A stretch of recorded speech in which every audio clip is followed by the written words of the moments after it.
আরও আপনাদের সামনে নতুন ভিডিও নিয়ে চলে এসেছি। আশা করি আপনারা হয়তো ঈশ্বরের কৃপায় ভালো আছেন, আমিও আপনাদের আশীর্বাদে ভালো আছি। এই নতুন ভিডিওটি হচ্ছে কেমন করে হাত চলে। হাত খেলাগুলোতেও যে কি বললে পরে হাত চলবে, কিংবা যে কোনো জিনিস হারিয়েছে কিংবা কোনো জায়গাতে গিয়ে কোনো কিছু হয়েছে যে হাত চলা নিয়ে কথা হচ্ছে। কেমন করে যে কুম্ভ রাশির হাত চলবে, যার হালকা রাশি আছে তারে হাত চলবে, সেই হাতকে কেমন করে চলাবেন। এই দিয়ে গাছটি যে স্ক্রিনে যে গাছটি দেখা যাচ্ছে, চিনতে পারছেন তো? এই গাছটি হচ্ছে চিরচিরি গাছ। চিরচিরি গাছ বলে আমরা মনে করি।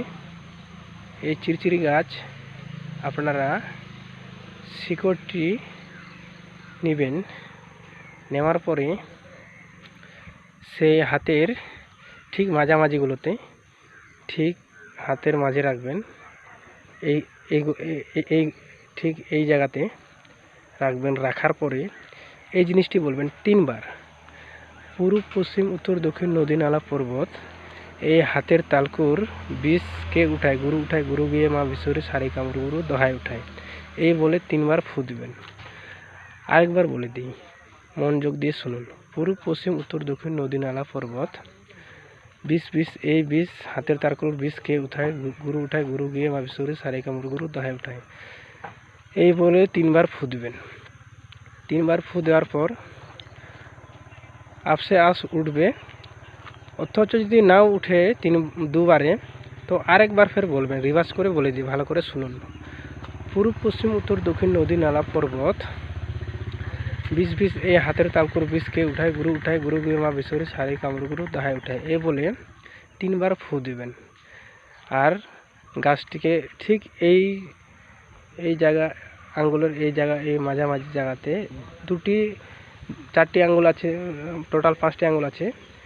আর ঠিক এই মাঝামাঝিতে দিবেন, এই মাঝামাঝিতে দিবেন গাছটি, শিকড়টি।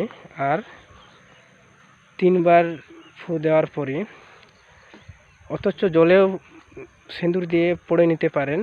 এই ঠিক সেম টু সেম এই পড়াটাই পড়ে নিতে পারেন জলে সিঁদুর দিয়ে। তারপর ওই জলের ছিটাটাও হাতে মারতে পারেন, ওটাও হবে। এই বলার পরে আপনি হাত চলবে অটোমেটিক। যার জিনিস কোথায় রেখে হারিয়েছে সেই জিনিসটি ধরে পাওয়া যাবে, কিংবা বাতাও ধরতে পাবে, কিংবা কোনো জায়গা আবার খেড়ি পূজাতেও হাত চলবে। যদি আপনাদের সামনে ভিডিওটিকে ভালো লাগলে পরে লাইক, শেয়ার, কমেন্ট, সাবস্ক্রাইব করতে ভুলবেন না। আবার আমি যেন তোমাদের আশীর্বাদের সামনে ভিডিও ভালো আনতে পারি। এই বলে আবার পরে ভিডিওতে দেখা হচ্ছে।